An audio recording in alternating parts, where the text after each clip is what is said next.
आपल्याकडे सरफेसी कायद्याच्या कलम 14चा आदेश आहे, पण मालमत्तेचा प्रत्यक्ष ताबा काही मिळत नाहीये. अनेकदा आपल्यासोबत हे होतंच, नाही का?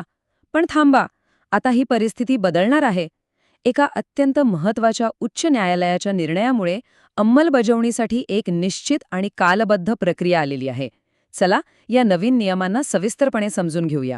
बँकेचे शाखा व्यवस्थापक किंवा वसुली अधिकारी म्हणून ही अडचण काही आपल्यासाठी नवीन नाहीये. न्यायालयाचा आदेश तर हातात असतो, पण मालमत्तेचा ताबा मिळवण्यासाठी महिने, कधीकधी तर वर्षेही निघून जातात. हा विलंब फक्त फ्रस्ट्रेटिंग नसतो, तर आपली सगळी रिकव्हरी प्रोसेसच थांबवून ठेवतो. पण आता या दिरंगाईला एक मोठा ब्रेक लागणार आहे. तर आज आपण काय काय बघणार आहोत? आपण एकूण 5 महत्वाचे टप्पे पाहणार आहोत. सगळ्यात आधी ताबा मिळवण्यात नेमकी अडचण काय आहे ते समजून घेऊ. मग कोर्टाने या सिस्टमच्या अपयशावर कसा तोडगा काढलाय ते पाहू. त्यानंतर अंमलबजावणीची नवीन रूपरेषा आणि सगळ्यात महत्त्वाचं वेळेची मर्यादा काय आहे ते समजून घेऊ. आणि शेवटी ही नवीन साधनं आपल्या कामात कशी मदत करतील ते बघूया. चला, मग सुरू करूया पहिल्या मुद्द्यापासून. ताबा मिळवण्यात येणारी अडचण. म्हणजे काय आहे ना, की कायदेशीर आदेश मिळवणं ही एक गोष्ट झाली, पण त्या आदेशाची अंमलबजावणी करून प्रत्यक्ष मालमत्तेचा ताबा मिळवणं हे एक वेगळंच मोठं आव्हान आहे. आणि हीच दरी आपल्या वसुली प्रक्रियेसमोरील सर्वात मोठी डोकेदुखी आहे. हे नीट समजून घेण्यासाठी चला एक केस बघूया, मोतीलाल ओसवाल होम फायनान्सची. त्यांच्या बाबतीत काय झालं? त्यांच्याकडे न्यायालयाचा पक्का आदेश होता, पण स्थानिक अधिकाऱ्यांनी त्याकडे पूर्णपणे दुर्लक्ष केलं. म्हणजे अक्षरशः काहीच कारवाई केली नाही. ही होती निव्वळ प्रशासकीय निष्क्रियता. आणि हा विलंब किती मोठा होत आहे जरा बघा. नोव्हेंबर 2022 मध्ये ऑर्डर मिळाली. त्यानंतर पूर्ण 2023 आणि 2024 हे वर्ष गेलं, काहीही झालं नाही. सतत फॉलोअप करूनही काहीच प्रतिसाद नाही. अखेर 3 वर्षांनी त्यांना पुन्हा कोर्टात जावं लागलं. विचार करा, 3 वर्ष. आता इथे गोष्ट इंटरेस्टिंग होते. कोर्टाच्या लक्षात आलं की ही फक्त एका अधिकाऱ्याची चूक नाहीये, तर ही पूर्ण सिस्टीममध्येच एक मोठी गडबड आहे. आणि म्हणूनच कोर्टाने जो हस्तक्षेप केला तो फक्त त्या एका केसपुरता नव्हता, तर तो अख्ख्या प्रणालीसाठीच एक महत्त्वाचा टर्निंग पॉइंट ठरला. कोर्टाने तर अगदी स्पष्ट शब्दात सुनावलंय. त्यांचं म्हणणं होतं, हे अधूनमधून होणारे दुर्लक्ष नसून प्रशासकीय शिस्तीचा संरचनात्मक अभाव दर्शवते. म्हणजे कोर्टाने थेट समस्येच्या मुळावरच घाव घातलाय. कोर्टाने मग ठरवलं की प्रत्येक केसमध्ये वेगळे निर्देश देऊन काही उपयोग नाही. असं वारंवार होत असेल तर यावर एक कायमचा उपाय शोधला पाहिजे. एक सिस्टमॅटिक सोल्युशन पाहिजे, जेणेकरून सरफेसी कायद्याचा जो मूळ हेतू आहे तोच सफल होईल. आणि याच निर्णयातून आपल्याला मिळालंय एक नवीन, अतिशय स्पष्ट असं अंमलबजावणीचं ब्लूप्रिंट, जे आपल्या सगळ्यांच्या कामात थेट मदत करणार आहे.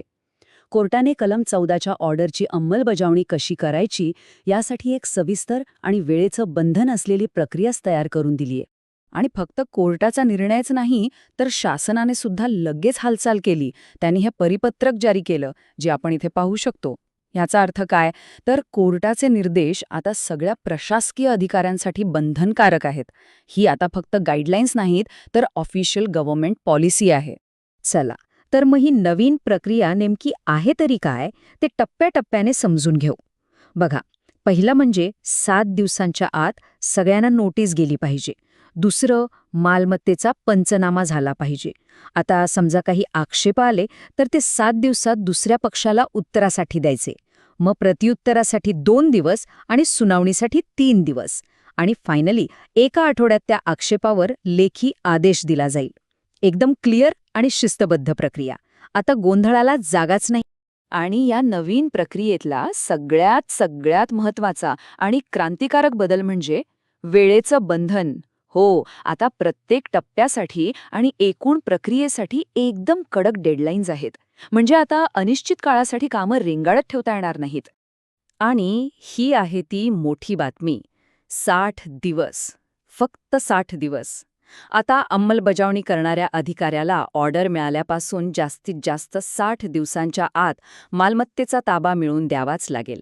नो मोर डिलेज. बरं, काही खूपच अपवादात्मक परिस्थिती असेल तर ही मुदत वाढवता येईल. पण किती? फक्त 15 दिवसांसाठी. आणि त्यासाठी सुद्धा विलंबाचं लेखी आणि ठोस कारण द्यावं लागेल. म्हणजे आता प्रत्येक दिवसाचा हिशोब द्यावा लागणार आहे. हा टेबल बघा, सगळी कालमर्यादा एका नजरेत समोर आहे. नोटीसपासून ते निर्णयापर्यंत प्रत्येक स्टेपसाठी डेडलाईन ठरलेली आहे. एक रिकव्हरी ऑफिसर म्हणून ही माहिती आपल्यासाठी सोनं आहे. आपण या टेबलचा वापर करून प्रोसेसवर अगदी व्यवस्थित लक्ष ठेवू शकतो. ठीक आहे, मग ह्या सगळ्या माहितीचा आपल्याला प्रत्यक्ष कामात कसा फायदा करून घ्यायचा? चला, या शेवटच्या भागात आपण तेच बघूया. हा निर्णय म्हणजे आपल्या हातात आलेलं एक नवीन आणि खूप पॉवरफुल शस्त्र आहे. तर या निकालाचा फायदा कसा घ्यायचा? नंबर 1, लक्षात ठेवा 60 दिवसांची मुदत आता मॅन्डेटरी आहे, बंधनकारक आहे.